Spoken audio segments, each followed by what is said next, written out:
إن الحمد لله نحمده ونستعينه ونستغفره ونعوذ بالله من شرور أنفسنا ومن سيئات أعمالنا من يهده الله فلا مضل له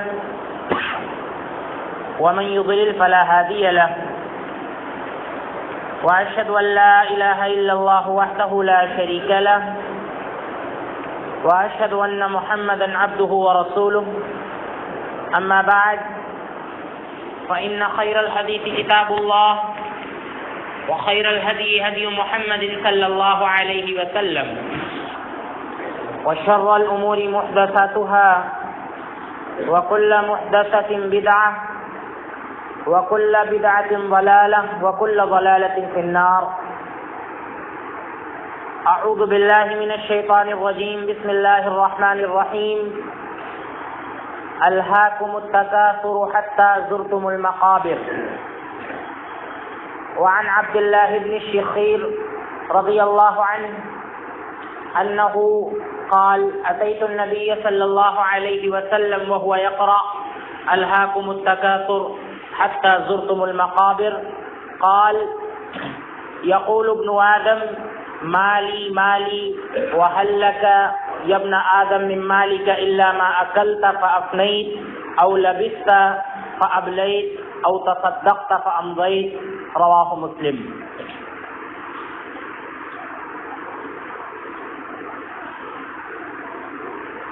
محترم بھائیو بزرگوں، قرآن کریم کے اندر اللہ رب العالمین نے کسی کے بھی مال کو باطل اور ناجائز طریقے سے کھانے کو حرام قرار دیا ہے.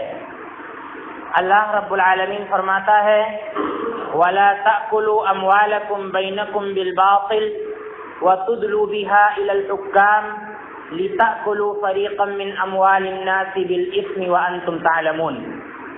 کہ اپنے مال کو باطل طریقے سے ناجائز طریقے سے نہ کھاؤ. اور اللہ رب العالمین کہتا ہے کہ تم اس کو جائز ٹھہرانے کے لیے اور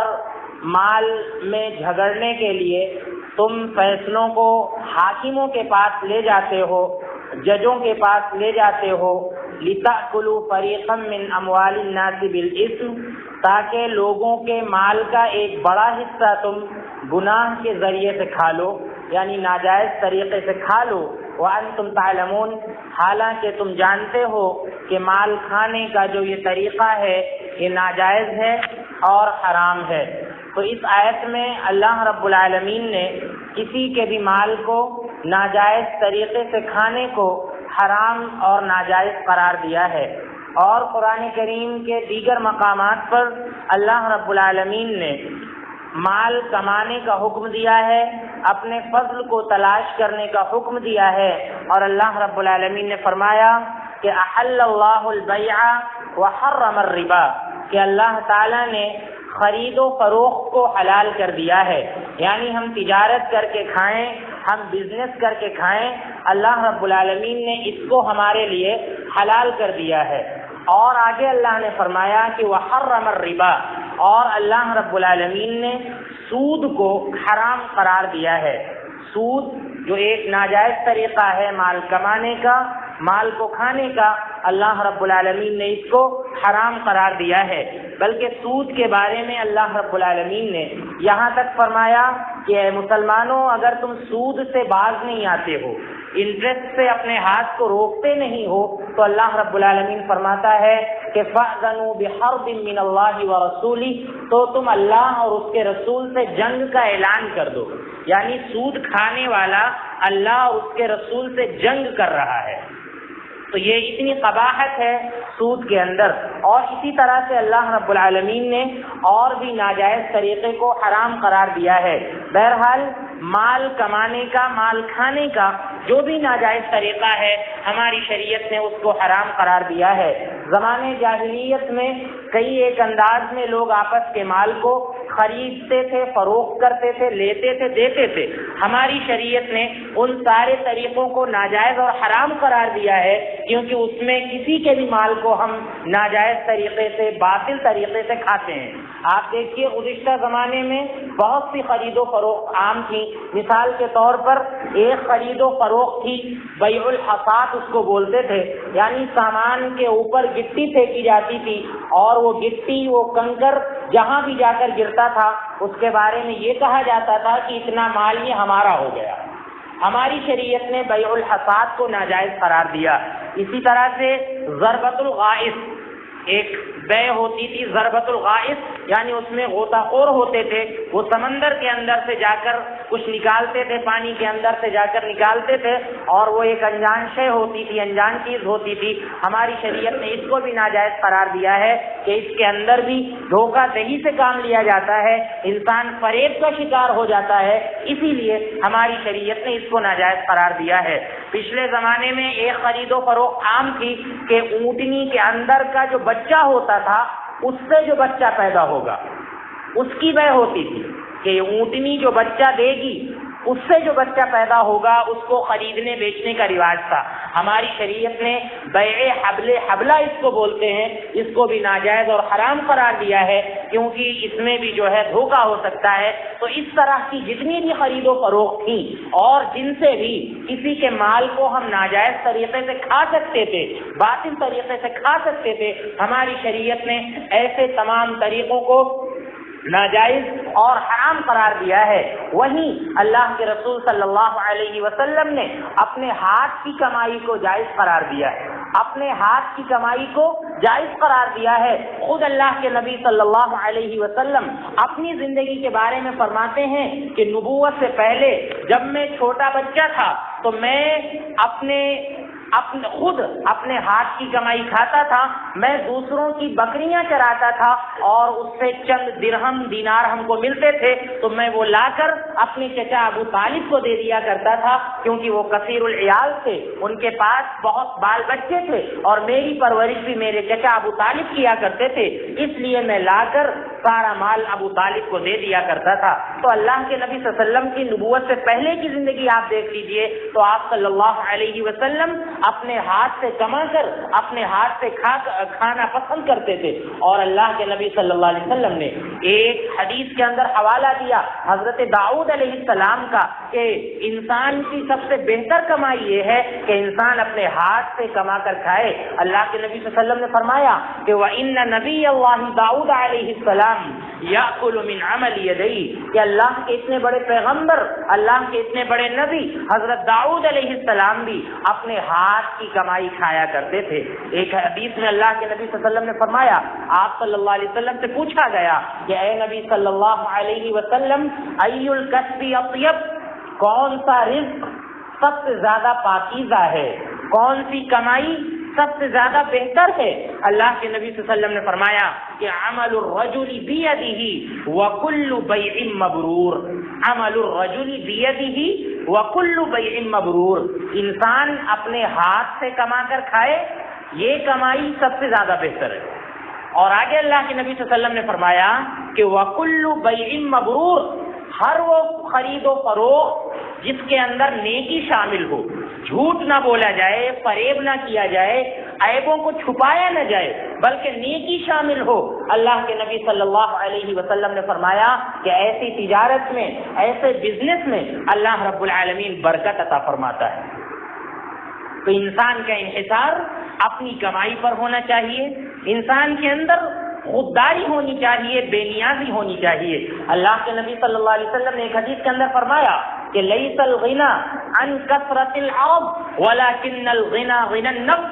مالداری جو ہے یہ زیادہ مال کی مالداری نہیں ہوتی ہے، اسی کے پاس بہت زیادہ پیسے ہیں۔ اللہ کے نبی صلی اللہ علیہ وسلم نے فرمایا کہ حقیقت میں وہ شخص مالدار نہیں ہے۔ اللہ کے نبی صلی اللہ علیہ وسلم فرماتے ہیں کہ فإن الغنى غنى النفس، اصل مالداری تو انسان کے دل کی مالداری ہے۔ جس کا دل مالدار ہو، 50 روپے کسی کے پاس ہیں لیکن اس کا دل خوش ہے، خوددار ہے، وہ شخص مالدار ہے۔ کسی کے پاس 1,00,000 روپے ہیں لیکن دل خوش نہیں ہے، ابھی بھی اس کے اندر حرص و حوث ہے، اللہ کے نبی صلی اللہ علیہ وسلم نے فرمایا کہ وہ 1,00,000 روپے والا انسان مالدار نہیں ہے لیکن یہ 50 روپے والا انسان مالدار ہے۔ تو اللہ کے نبی صلی اللہ علیہ وسلم فرماتے ہیں کہ لیس الغنی عن کثرت العرب ولکن الغنی غنی النفس، کہ اصل مالداری انسان کے دل کی مالداری ہے، اسی لیے ہمیں اپنے دل کو مالدار رکھنا چاہیے، اور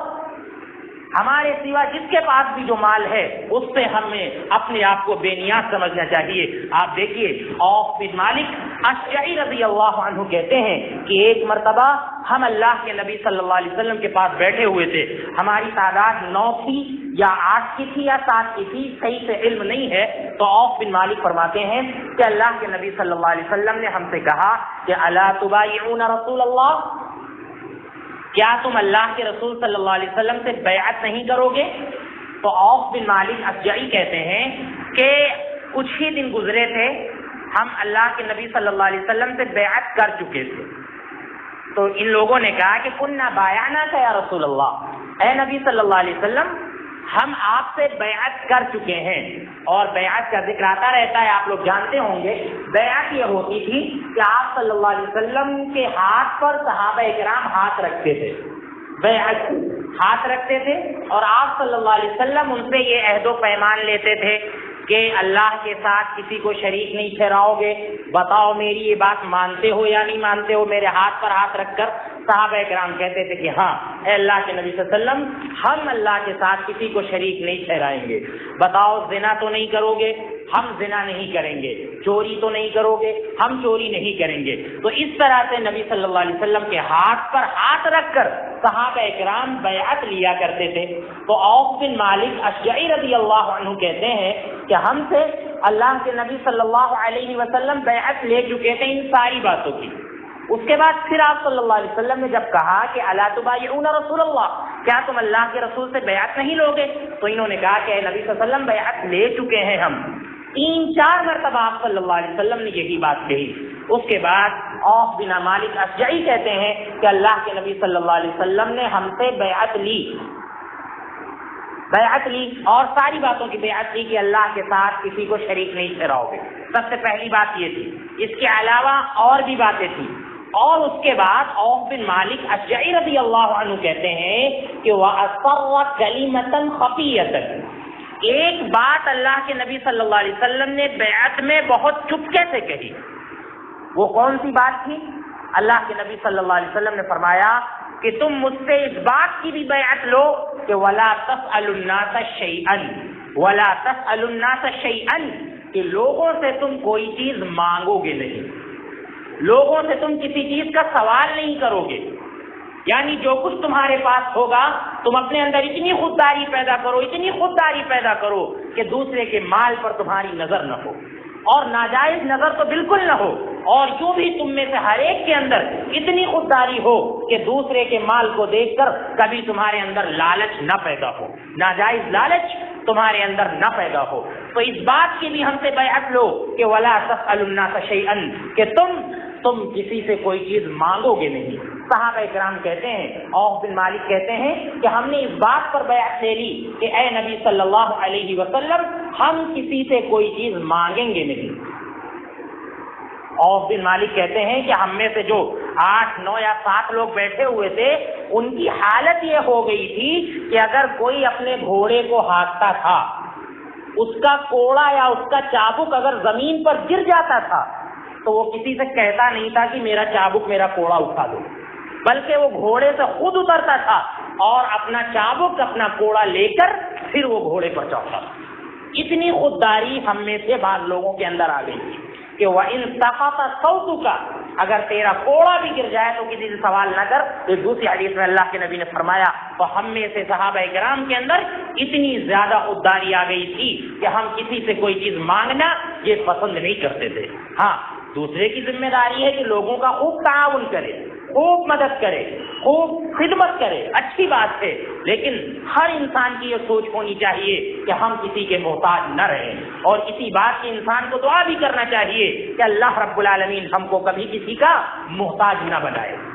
اور اسی غیرت کو لے کر صحابہ کرام اس دنیا کے اندر زندہ رہے۔ صحابہ کرام کو آپ دیکھ لیجئے، اتنے زیادہ خوددار تھے کہ نہ پوچھیے۔ سعد بن ربیع اور عبد الرحمن بن عوف رضی اللہ عنہ کا واقعہ ہم نے آپ کے سامنے بیان کیا تھا کہ حضرت عبد الرحمن بن عوف رضی اللہ عنہ بالکل کنگال ہو چکے تھے، ان کے پاس کچھ نہیں تھا، ان کی اپنی سواری تک ان کے پاس نہیں تھی۔ اللہ کے نبی صلی اللہ علیہ وسلم کے پاس بالکل مفلس، بالکل کنگال ہو کر پہنچے تھے۔ اللہ کے نبی صلی اللہ علیہ وسلم سے انہوں نے کہا تھا کہ اے نبی صلی اللہ علیہ وسلم، ہم مکہ سے مدینہ ہجرت کر کے تو آ گئے ہیں، لیکن ہمارے پاس اے نبی صلی اللہ علیہ وسلم کچھ نہیں بچا ہے۔ تو اللہ کے نبی صلی اللہ علیہ وسلم نے فرمایا کہ عبد الرحمن، یہ بتاؤ کہ تمہارا ایمان سلامت ہے یا نہیں؟ تو عبد الرحمن بن عوف رضی اللہ عنہ نے کہا کہ اے نبی صلی اللہ علیہ وسلم، ہمارے پاس بس ہمارا ایمان بچا ہے۔ تو اللہ کے نبی صلی اللہ علیہ وسلم نے فرمایا کہ عبد الرحمن، تب تو تم نے کچھ بھی نہیں کھویا، تب تمہارے پاس سمجھ لو سب کچھ موجود ہے۔ اللہ کے نبی صلی اللہ علیہ وسلم نے ان کا بھائی چارہ کرا دیا کہ تمہارا خیال سعد ابن ربیع رضی اللہ عنہ رکھیں گے۔ سعد ابن ربیع رضی اللہ عنہ جو کہ انصاری صحابی ہیں، انہوں نے کہا کہ عبد الرحمن، ہمارے پاس 2 بیویاں ہیں، تم دیکھ لو 2 بیویوں میں سے جو بیوی تم کو پسند ہو، اتنازل عنہا، میں اس کو طلاق دے دیتا ہوں، میں اس سے تنازل اختیار کر لیتا ہوں، اس کو طلاق دے دیتا ہوں، عدت گزرنے کے بعد اے عبد الرحمن تم اس سے شادی کر لینا۔ اے عبد الرحمن، ہمارے پاس اتنے باغات ہیں، تم دیکھ لو، تم کو جو بھی ہماری جائیداد، جو بھی پراپرٹی تم کو پسند ہو، ہم اس میں سے آدھا دینے کے لیے تم کو تیار ہیں۔ آپ دیکھیے، کوئی رشتہ داری نہیں تھی آپس میں، کوئی رشتہ داری آپس میں نہیں تھی، صرف اللہ کے نبی صلی اللہ علیہ وسلم نے بھائی چارہ کرایا تھا۔ ادھر سعد بن ربیع رضی اللہ عنہ سب کچھ دینے کے لیے تیار ہیں، اور ادھر عبد الرحمن بن عوف رضی اللہ عنہ کہہ رہے ہیں کہ دلونی علی السوق، مجھے تو بس بازار کا راستہ بتا دو، مجھے بازار کا راستہ بتا دو، میں وہاں جاؤں گا، تجارت کروں گا، اور اللہ رب العالمین ہماری خود کی کمائی میں اتنی برکت عطا فرمائے گا، ہم اس سے کھانا پسند کریں گے، اس سے بال بچوں کی پرورش کرنا پسند کریں گے، لیکن ہم دوسرے پر منحصر ہو جائیں، دوسرے کا کھائیں اور اس پر ہمارا انحصار ہو جائے، یہ ہم کو پسند نہیں ہے۔ عبد الرحمن رضی اللہ عنہ نے گھی، پنیر اور کھجور کے ذریعے تجارت کی شروعات کی۔ اللہ رب العالمین نے بہت برکت عطا فرمائی کہ ان کے گھر میں مال ہی مال ہو گیا تھا، نہ جانے کتنا سونا اور کتنا چاندی ان کے یہاں اکٹھا ہو گیا تھا حضرت عبد الرحمن بن عوف رضی اللہ عنہ کے گھر میں۔ تو یہ تھی صحابہ کرام کی خودداری، لہذا خودداری کو لے کر ہر مسلمان کو اس دنیا کے اندر جینا چاہیے۔ آپ دیکھیے، حدیث ہم نے شروع میں پڑھی، حضرت عبداللہ بن شقیر رضی اللہ عنہ کہتے ہیں کہ میں اللہ کے نبی صلی اللہ علیہ وسلم کے پاس آیا، آپ صلی اللہ علیہ وسلم قرآن کریم کی اس سورت کی تلاوت کر رہے تھے، الہاکم التکاثر حتی زرتم المقابر، یہ سورہ پڑھ رہے تھے۔ اس کا مطلب یہ ہے الہاکم التکاثر، کہ زیادہ طلبی نے تم کو ہلاک کر دیا، زیادہ مل جائے، اس بات نے اے لوگوں تم کو ہلاک کر کے رکھ دیا۔ دنیا کے اندر ہر شخص زیادہ طلبی میں رہتا ہے، تھوڑا مال اس کو مل گیا، تھوڑا سا اور مل جائے، بزنس کر رہا ہے، تھوڑا سا اور ہمارا بڑھ جائے، گھر بن گیا ہے اور تھوڑا سا اچھا بن جائے، اس بات کی دنیا کے اندر ہر شخص فکر کرتا ہے۔ اللہ کے نبی صلی اللہ علیہ وسلم نے فرمایا کہ اسی زیادہ طلبی نے تم کو ہلاک کر کے رکھ دیا ہے، تم کو برباد کر کے رکھ دیا ہے، حتی زرتم المقابر، اللہ رب العالمین فرماتا ہے کہ یہاں تک کہ تم نے قبروں کی زیارت کر لی، یعنی قبر تک پہنچ گئے، لیکن تمہارا پیٹ نہیں بھرا مال سے، تمہاری حرص، تمہاری لالچ ختم نہیں ہوئی، یہاں تک کہ تم قبروں کے اندر چلے گئے۔ اور اگر انسان کا پیٹ کوئی چیز بھرتی ہے تو وہ قبر کی مٹی ہوتی ہے، جب انسان اس دنیا سے چلا جاتا ہے تبھی اس کا پیٹ بھرتا ہے، ورنہ اس دنیا میں جب تک انسان رہتا ہے وہ حرص و ہوس کا شکار رہتا ہے۔ اللہ کے نبی صلی اللہ علیہ وسلم نے یہ آیتیں پڑھی، اس کے بعد عبداللہ بن شخیر رضی اللہ عنہ فرماتے ہیں کہ آپ صلی اللہ علیہ وسلم نے فرمایا کہ یقول ابن آدم کہتا ہے کہ مالی مالی، یہ میرا مال ہے، یہ میرا مال ہے، یہ میرا مال ہے۔ اس کی رٹ انسان دنیا کے اندر لگاتا ہے، یہ انسان کی فطرت ہے، مال کی محبت آپ دیکھ لیجئے، ہر شخص کہتا ہے کہ یہ ہماری پراپرٹی ہے، یہ ہماری جائیداد ہے، یہ ہمارا اتنا بینک بیلنس ہے۔ اللہ کے نبی صلی اللہ علیہ وسلم نے فرمایا کہ وَهَلْ لَكَ يَا ابْنَ آدَمَ مِن مَالِكَ إِلَّا مَا أَكَلْتَ فَأَفْنَيْتَ، اے ابن آدم تیرے مال میں سے تیرے لیے کیا ہے؟ میں تو سمجھتا ہوں کہ بس تجھ کو اتنا ہی ملا ہے، ما اکلتا فافنیت، جس کو تم نے کھا کر ختم کر دیا وہ تیرا ہے۔ اللہ کے نبی صلی اللہ علیہ وسلم نے فرمایا کہ او لبثت فابلیت، یا تو نے برت کر استعمال کر کے پہن کر کے پرانا کر دیا وہ تیرا ہے۔ جو کھا لیا وہ تمہارا ہے، اور جس کو تم نے استعمال کر لیا، پہن لیا، اوڑھ لیا، وہ تمہارا ہے۔ اور اللہ کے نبی صلی اللہ علیہ وسلم نے آگے فرمایا کہ او تصدقت فامضیت، یا تو نے صدقہ کر کے آخرت کے لیے جمع کر لیا وہ تیرا ہے۔ باقی اللہ کے نبی صلی اللہ علیہ وسلم نے فرمایا کہ باقی تو دنیا سے چھوڑ کر جانے والا ہے، اور وہ سب دوسروں کا ہے، تیرا کچھ نہیں ہے۔ جو تو نے کھا لیا وہ تیرا ہے، جو پہن لیا، جو استعمال کر لیا وہ تیرا ہے، جو تو نے صدقہ کر دیا اور آخرت کے لیے جمع کر لیا وہ تیرا ہے۔ باقی جو ہے وہ لوگوں کے لیے تارک للناس، باقی تو لوگوں کے لیے چھوڑنے والا ہے، تیرا کچھ نہیں ہے۔ اس لیے مالی کی جو تو رٹ لگاتا ہے، لہذا اس سے تو اپنے اوپر کچھ خرچ کر لیا کر، اپنے بال بچوں پر خرچ کر لیا کر، اور اللہ کے راستے میں خرچ کر لیا کر۔ بخیلی کرے گا، کنجوسی کرے گا، یقیناً جمع کر کے رکھے گا، اور یہ سمجھے گا کہ جیسے اللہ رب العالمین فرماتا ہے کہ وَيْلٌ لِكُلِّ هُمَزَةٍ لُمَزَةٍ الَّذِي جَمَعَ مَالًا وَعَدَّدَهُ يَحْسَبُ أَنَّ مَالَهُ أَخْلَدَهُ كَلَّا لَيُنبَذَنَّ فِي الْحُطَمَةِ۔ اللہ رب العالمین فرماتا ہے کہ ایک شخص جو لگائی بجھائی میں رہتا ہے، دنیا میں پڑا رہتا ہے، ادھر ادھر لوگوں کی عیب جوئی کرتا ہے، اس کا عالم یہ ہوتا ہے کہ مال کو جمع کر کے رکھتا ہے، سینت کے، اور مال کو گن کر رکھتا ہے۔ یحسب ان مالہ اخلدا، وہ یہ سمجھتا ہے کہ اس کا یہی مال اس کو دنیا میں ہمیشہ زندہ رکھے گا۔ اللہ رب العالمین فرماتا ہے کہ کلا لینبذن فی الحطمہ، اللہ رب العالمین فرماتا ہے کہ ہرگز نہیں، اس کا یہ مال اس کو دنیا میں زندہ نہیں رکھ سکتا ہے۔ کسی کی کفن میں کبھی دردی جیب نہیں لگاتا ہے، اس کا یہ مال دنیا میں اس کو زندہ نہیں رکھتا ہے، اور نہ تو وہ دنیا سے کوئی مال لے کر جاتا ہے، بلکہ اللہ رب العالمین فرماتا ہے ہرگز نہیں، ایسا انسان یقیناً دہکتی ہوئی آگ میں داخل کیا جائے گا، دہکتی ہوئی آگ میں داخل کیا جائے گا۔ اسی لیے ہمیں جو ہے بخیلی، کنجوسی، اور ہمارے دل کے اندر جو بخیلی ہوتی ہے اور دوسروں کے مال پر جو ہماری بری نظر ہوتی ہے، لہذا اس سے ہمیں بالکل اجتناب کرنا چاہیے، توبہ کر لینا چاہیے، اور اللہ رب العالمین سے ہمیں گڑگڑا لینا چاہیے کہ یہ جو ناجائز طریقے لوگوں نے عام کر رکھے ہیں دنیا کے اندر مال کمانے کے،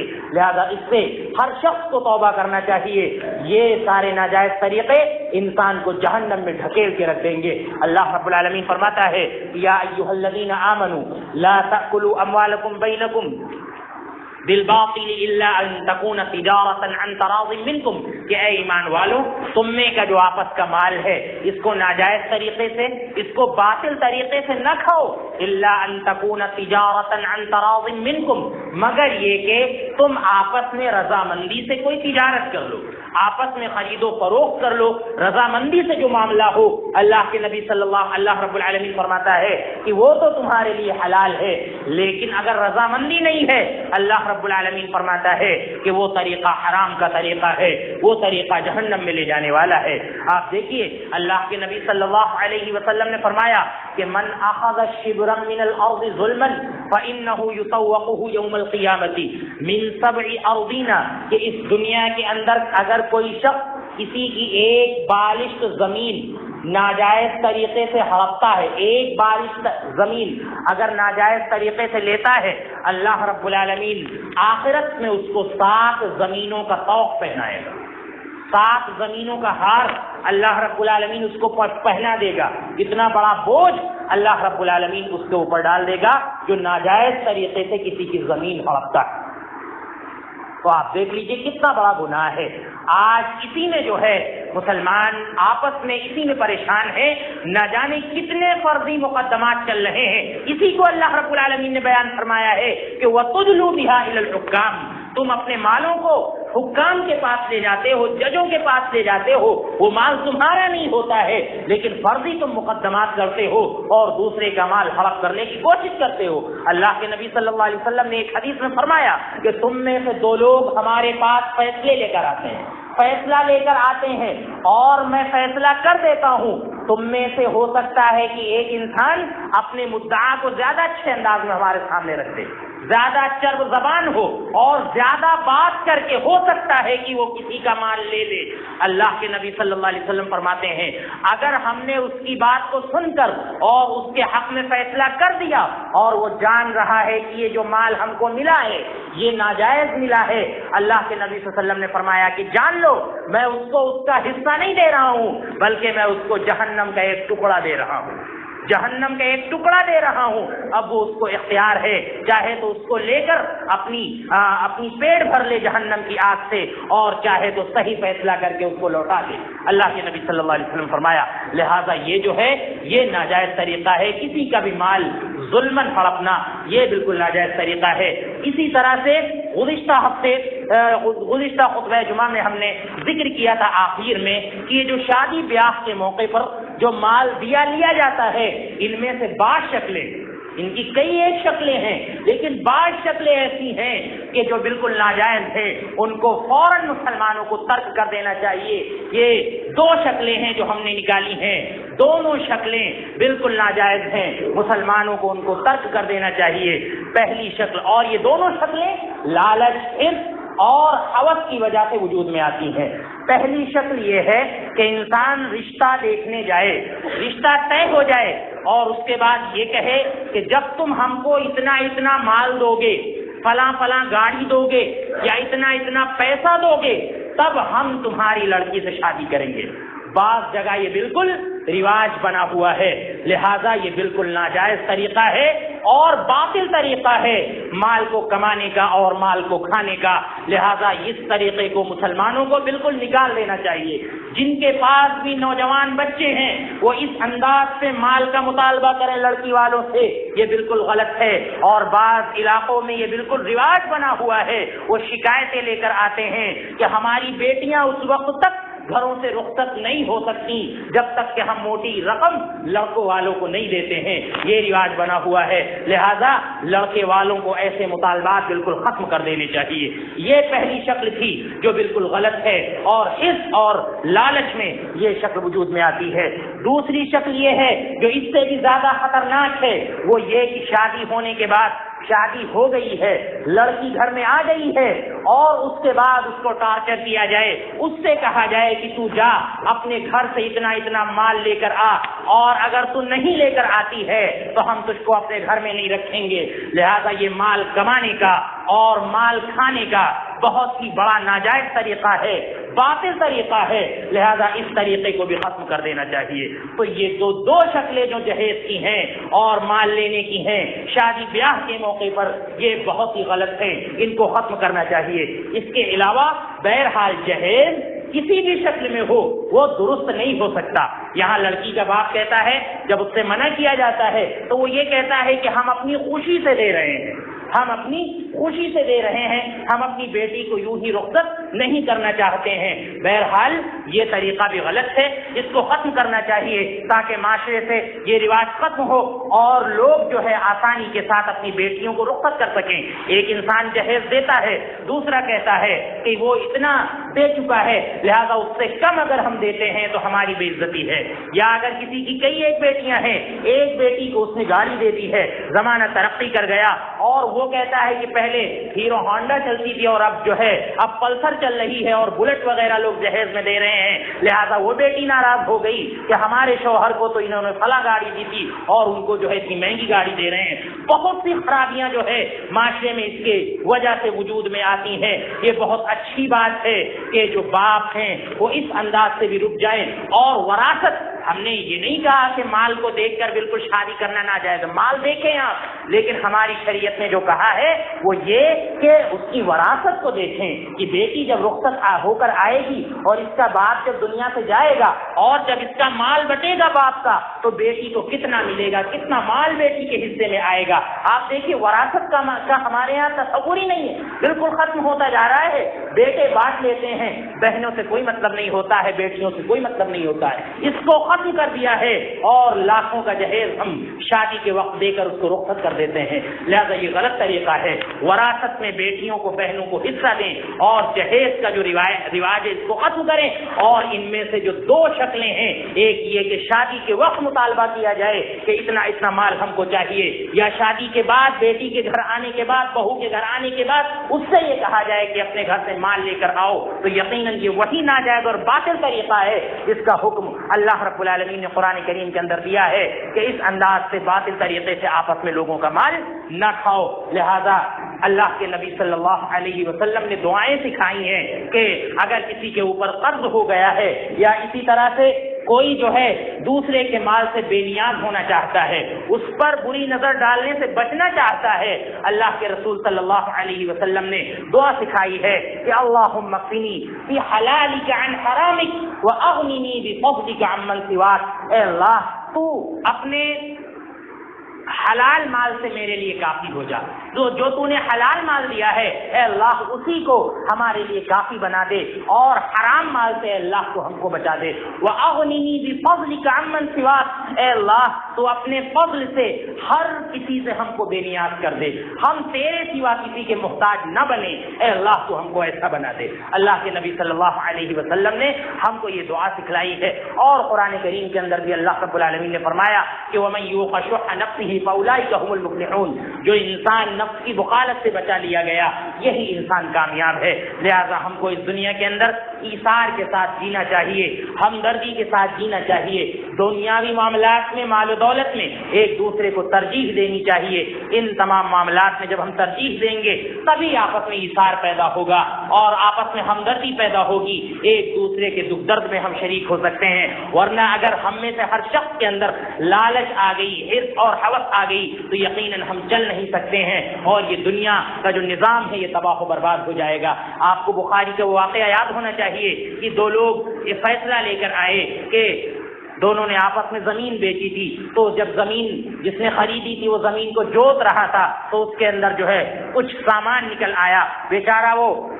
بھاگتا ہوا گیا اس کے پاس جس سے زمین خریدی تھی، جا کر اس سے کہا کہ بھائی ہم نے زمین خریدی ہے، یہ سامان تمہارا ہم نے نہیں خریدا ہے۔ تو اس شخص نے کہا کہ ہم نے زمین بھی بیچ دی تھی اور جو کچھ اس میں تھا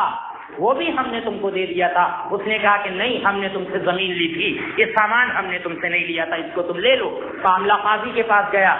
کسی طرح سے معاملہ حل ہی نہیں ہو رہا تھا، یہ دینے کے لیے تیار ہے پورے طور پر اور وہ لینے کے لیے تیار نہیں۔ آخرکار قاضی نے فیصلہ کیا کہ کیا تمہارے پاس بیٹا ہے؟ اس نے کہا کہ ہاں ہمارے پاس بیٹا ہے۔ اس نے کہا کہ تمہارے پاس بیٹی ہے؟ اس سے پوچھا، کہا ہمارے پاس بیٹی ہے۔ کہا ٹھیک ہے، دونوں کا آپس میں نکاح کر دو اور یہ رقم دونوں پر خرچ کر دو، مہر میں اور ولیمے میں جو خرچ ہوگا اس کو اس پر خرچ کر دو۔ کتنی اچھی مثال ہے یہ خودداری کی۔ لہٰذا ایسی مثالیں ہمارے درمیان بھی قائم ہونی چاہیے۔ اللہ رب العالمین ہمیں ان باتوں کو سمجھنے کی اور ان پر عمل کرنے کی توفیق عطا فرمائے۔ اللہ رب العالمین ہمیں اس دنیا کے اندر خودداری کے ساتھ جینے کی توفیق عطا فرمائے۔ اللہ رب العالمین ہمیں دوسروں کے مال پر بری نظر نہ ڈالنے کی توفیق عطا فرمائے۔